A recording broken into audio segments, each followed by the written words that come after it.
రేపటి నుంచి AP assembly సమావేశాలు జరుగుతున్నాయి. అయితే ఈ నేపథ్యంలోనే శాసనసభాపక్ష సమావేశం జరుగుతున్నాయని మనకు వస్తున్న సమాచారం. అసలు నిజంగా జగన్మోహన్ రెడ్డి 11 మంది ఎమ్మెల్యేలు రేపు అసెంబ్లీకి హాజరవుతారా లేదా ఇలాంటివన్నీ డిస్కషన్ చేసే ముందు స్టూడియోలో ఉన్నారు సీనియర్ జర్నలిస్ట్ డివి శ్రీనివాస్ గారు ఉన్నారు. వారిని అడిగే విషయాలను తెలుసుకునే ప్రయత్నం చేద్దాం. నమస్కారం సార్. నమస్తే సార్, జగన్మోహన్ రెడ్డి ఎమ్మెల్యేగా అయినప్పటి నుంచి ఇప్పటి వరకు అసెంబ్లీకి వెళ్ళిన రోజైతే లేదు. కానీ ఇప్పుడు 11 మంది ఎమ్మెల్యేలు వెళ్తారా లేదో మనకైతే ఇంకా డౌట్లోనే ఉన్నారు. అయితే ముఖ్యంగా రేపటి నుంచి సమావేశాలు జరుగుతున్నాయి కాబట్టి ఇక వాళ్ళ జగన్మోహన్ రెడ్డి శాసనసభ పక్ష సమావేశాలు జరుగుతున్నాయని ఒక పక్క తాడేపల్లిలో మనకు వస్తున్న సమాచారం. మొత్తానికి చూసుకుంటే అసలు రేపు అసెంబ్లీ సమావేశాలకు ఏం జరగబోతుందంటే ఏం చెప్తారు సార్? అంటే జగన్మోహన్ రెడ్డి హీరోనా జీరోనా? జగన్మోహన్ రెడ్డి ఫైటరా పిరికాడా? రేపు తెలిపోతుంది. అతను గనక ధైర్యం ఉంటే సభకి వెళ్తాడు, అతను పిరికాడైతే సభ ఎగ్గొడతాడు. ఇప్పుడు ఒక స్టాండ్ అంటూ లేనటువంటి వైఎస్ఆర్ కాంగ్రెస్ పార్టీ అది తుమ్మితే ఊడే ముక్కులా మారింది. ఏది ఇప్పుడు ఉంటుందా ఊడుతుందా? శాసన మండలికి వెళ్ళమంటాడు, శాసనసభకి వెళ్ళొద్దంటాడు. ఎన్ని నాలుకలు? ఒకటా రెండా? ఇప్పుడు అసలు అక్కడ లోక్సభలో ఓటు వ్యతిరేకంగా వేస్తారు, రాజ్యసభలో అనుకూలంగా వేస్తారు. అక్కడ పార్లమెంట్లో ఎన్ని నాలుకలు అంటోంది అదే. ఇప్పుడు ఇప్పటివరకు 4 సెషన్స్ జగన్మోహన్ రెడ్డి ఇప్పుడు ఓడిపోయిన తర్వాత ఈ 4 సెషన్స్కి గైర్ హాజరు. ఇప్పుడు ఒక 32 రోజుల్లో ఏం ఎగ్గొట్టారు. మొన్న RRR డిప్యూటీ స్పీకర్ రఘురామకృష్ణరాజు మాట్లాడుతూ ఇంకొక 28 రోజులు ఎగ్గొట్టారంటే అవుట్. ఏది ఇప్పుడు వాళ్ళు సిద్ధంగా ఉన్నారు వేటు వేయడానికి. 60 రోజులు కనుక గైర్ హాజరైతే అనర్హత వేటు. ఆర్టికల్ 101 ఆఫ్ 4 అటు పార్లమెంట్ అయినా ఇటు అసెంబ్లీ అయినా కారణం లేకుండా, ఇప్పుడు మీరు ఏదైనా అనారోగ్య కారణాలు ఆ కమిటీకి చెప్పాలి. ఇప్పుడు హౌస్ కమిటీయో ఏదో వేస్తారు, వేసినప్పుడు దాని ముందు హాజరై మాకు పలానా హార్ట్ సర్జరీ బైపాస్ చేసుకున్నాం అని చెప్పి ఏదో బెల్ట్ వేసుకుని మన కొడాలి నాని కనపడ్డాడు కదా, అట్లా వీళ్ళు కూడా బెల్ట్ తగిలించుకుని వెళ్ళాలి. నిజంగా అది కనుక చేసుకుని ఉంటే ఏ కారణం చెప్తారు? ఇప్పుడు నిన్న తిరుపతి మహిళా సదస్సులో అయ్యన్న పాత్రుడు బిర్లా దృష్టికి తీసుకెళ్లారు. లోక్సభ స్పీకర్ ఓం బిర్లాను ఉద్దేశించి ఆయన మాట్లాడుతూ, మా దగ్గర ఒక దొంగ పార్టీ ఉందండి, అది మామూలుగానే దొంగ గొడ్డు ఎలా అటు ఇటు పోతుందో సభకు రాకుండా వీళ్ళు కూడా అటు ఇటు పోతున్నారు, ఏం చేయాలా ఈ దొంగ గొడ్డుని? నో వర్క్ నో పే అన్నాడు. ఇప్పుడు చిరుద్యోగులు కూడా మరి ఏంటి, వాళ్ళు ఉద్యోగానికి రాకపోతే ఏది అటెండ్ కాలేదనుకో, ఇప్పుడు నువ్వు కూడా ఉన్నావు, నువ్వు నీ ఆఫీస్కి రావు, జీతం ఇస్తారా? ఇప్పుడు నో వర్క్ నో పే వీళ్ళకెందుకు వర్తింప చేయకూడదు?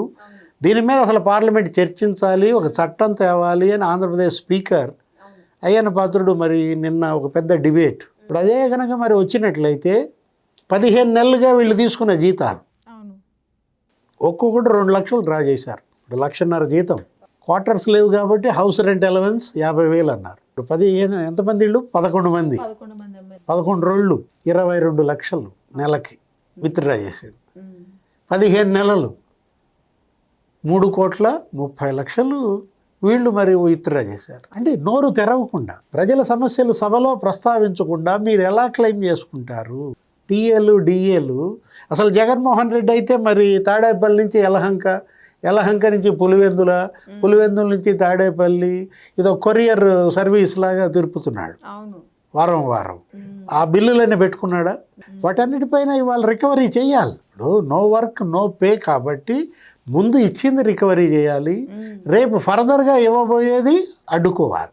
ఇప్పుడు ఇంకా 3.5 ఏళ్ళు ఉంది, అది కూడా కలిపితే 16 కోట్లు. అంటే ఇక్కడ జగన్మోహన్ రెడ్డి ఏమైనా ప్రతిజ్ఞ చేశాడా? ఇప్పుడు ఇది గౌరవ సభ, అడుగు పెట్టను, మళ్ళా ఇది కౌరవ సభ అయితేనే అడుగు పెడతా. కానీ ప్రతిపక్ష హోదా ఇస్తేనే వస్తానన్న జగన్మోహన్ రెడ్డి వ్యాఖ్యలను ఎలా చూడాలి సార్? అంటే ఇది బూతులు లేని సభ, బూతులు ఉంటేనే వస్తాను అంటే. ఇప్పుడు గతంలో చంద్రబాబు ఆయన భీషణ ప్రతిజ్ఞ చేశాడు. ఏమని? ఆయన అవమానించారు దారుణంగా, వ్యక్తిత్వ హననానికి పాల్పడ్డారు, ఆయన భార్యను అవమానించారు. కొడాలి నాని, వల్లభనేని వంశీ, ద్వారంపూడి చంద్రశేఖర్ రెడ్డి, అంబటి రాంబాబు, ఈ దుశ్శాసనులంతా అక్కడ మరి చేసిన అవమానానికి ఆయన కన్నీళ్లు పెట్టుకున్నాడు. ఇది కౌరవ సభ, మళ్ళా గౌరవ సభ అయితేనే అడుగు పెడతానన్నాడు. దానికి పోటీ ప్రతిజ్ఞ జగన్. ఇది గౌరవ సభ, మళ్ళా కౌరవ సభ అయితేనే అడుగు పెడతా. ఇది బూతులు లేని సభ, మళ్ళా బూతుల సభగా మారితేనే అడుగు పెడతానన్నా. ఇప్పుడు మీరు ఏంటి ఇందాకేసిన ప్రశ్న? ప్రతిపక్ష హోదా ఇస్తేనే వస్తానన్న జగన్మోహన్ రెడ్డి వ్యాఖ్యల్ని ఎలా చూడాలి? అంబటి రాంబాబు కూడా అన్నాడు, దమ్ముంటే హోదా ఇవ్వండి అంటున్నాడు. ఇప్పుడు రేపు పొద్దున్న ఎలక్షన్ వస్తుంది, 2029లోనో 28లోనో ఎన్నికల్లో దమ్ముంటే మాకు ఓటేయండి అంటారా? ఓటర్లను కూడా, జనాన్ని కూడా దమ్ముంటే మాకు ఓటేయండి అంటారా? ఇప్పుడు దమ్ముంటే హోదా ఇచ్చేదంటమ్మా, దమ్ముంటే సభకి వెళ్ళాలి. ఎందుకు భయపడుతున్నారు? అబ్బో అసలు ఇతను పెద్ద పుడింగి, అసలు పులివెందుల పులి అని కదా, అసలు మామూలు హైపా. అట్లాంటిది మరి జగన్మోహన్ రెడ్డి ఇవాళ ఒక పిరికాడు, అతను అసలు ఫైటరే కాదు అని ఎవరంటున్నారు? మాణిక్యం ఠాగూర్. వీళ్ళ నాన్నతో పాటు కాంగ్రెస్ పార్టీలో సుదీర్ఘకాలం ఉన్నటువంటి ఆ కాకలు తీరిన మరి ఆ రాజకీయ నాయకుడు, ఎంపీ, ఇతనంత పిరికోడు ఇంకొకడు లేడు అన్నాడు. మనం అంటుంది అదే, ధైర్యం ఉంటే ఆయన సభకి వెళ్ళాలి. ఇప్పుడు ఎవరిని మాట్లాడాలి. ఇప్పుడు పొదిలి వెళ్ళావు కదా, పొగాకు, లేకపోతే బంగారు పాలెం వెళ్ళావు కదా, మామిడి రైతులు, నువ్వేమేమి ఇప్పుడు ఉల్లి రైతుల గురించో ఏదో టమాటా గురించో పోస్టులు పెట్టావు కదా. అంటే నువ్వు కేవలం ట్విట్టరా ఏది పిచ్చిక కోత, ఎక్స్ పోస్టులు తప్ప నువ్వు శాసనసభలో మాట్లాడవా? ఇక్కడ జనంలో చర్చ ఏంటి? ఒక పిరికి వాడిగా జగన్మోహన్ రెడ్డి తను వెళ్ళకపోగా మిగతా 10 మందిని చెడగొడుతున్నాడు, దొంగ సంతకాలు పెట్టిస్తున్నాడు. ఆయన ఇప్పుడు ఈరోజు ఎమ్మెల్యేలు ఎమ్మెల్సీలతో భేటీ. మీరు అన్నారు శాసనసభ పక్ష సమావేశం, తాడేపల్లిలో ఎమ్మెల్సీలతో కూర్చున్నామంటే అర్థం ఉంది, వాళ్ళు వెళ్తున్నారు. ఎమ్మెల్యేలతో ఎందుకు? ఇప్పుడు వాళ్ళు వెళ్ళటం లేదు కదా. సభకి ఎల్లనాళ్ళని ఎదురుగా పెట్టుకుని ఏం మాట్లాడతావు? బడెగొట్టిన పిల్లలందరూ కలిసి మీటింగ్ పెట్టుకున్నట్టుంది. ఇప్పుడు ఆ మీటింగ్కి ఏమన్నా అర్థం ఉందా? ఒకటి ఏమని అతను మనం అంటోంది అదే, జగన్మోహన్ రెడ్డి ఇవాళ జనం దృష్టిలో ఒక దోషి, ఒక ద్రోహి. దోషి కాదు, ద్రోహి అంటే సభాద్రోహి, ఇవాళ ప్రజాద్రోహి. ప్రజలు నీకు ఓట్లేశారయ్యా, 40% ఓట్లేశారు. 40% గొంతు నువ్వు వినిపించాలి.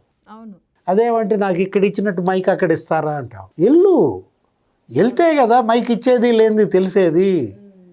మైక్ ఇవ్వలేదనుకో, మైక్ ఇరిసేయి, హీరో. నేలకేసి కొట్టు, డబల్ హీరో. ఇప్పుడు ఇలాంటి అవకాశాలు ఎందుకు మిస్ అవుతున్నాడు? నువ్వు సభకి వెళ్ళినా హీరో, నువ్వు మైక్లో మాట్లాడినా హీరో, మైక్ ఇరిచినా హీరో. అబ్బే నేను హీరో ఎందుకు అవుతా? జీరో. ఎప్పుడు ప్రెస్ మీట్లు పెట్టినా నాకు ఇచ్చిన సమయం, ఇక్కడ మాట్లాడుతున్న సమయం నాకు అసెంబ్లీలో ఇస్తే నేను కూడా వచ్చి మాట్లాడతాను కదా అన్న వ్యాఖ్యలు జగన్మోహన్ రెడ్డివి. ఇక్కడికి వచ్చావు, వచ్చి కూర్చున్నావు, కుర్చీలో కూర్చున్నావు, ప్రెస్ మీట్ పెట్టావు, అక్కడ కూడా వెళ్ళు, అక్కడ కుర్చీలో కూర్చో, అడుగు ఆ మాట. ప్రెస్ మీట్లో నేను 3 గంటలు మాట్లాడాను, నేను ఇక్కడ 3 గంటలు మాట్లాడతాను అయ్యన్న గారు అని అడుగు. లేదు 6 గంటలు మాట్లాడతాను రఘురామకృష్ణరాజు గారు అని అడుగు. వాళ్ళిద్దరిని చూస్తే తడుస్తోందా? తప్పు కదా. ఒక పిరికవాడిగా జగన్మోహన్ రెడ్డి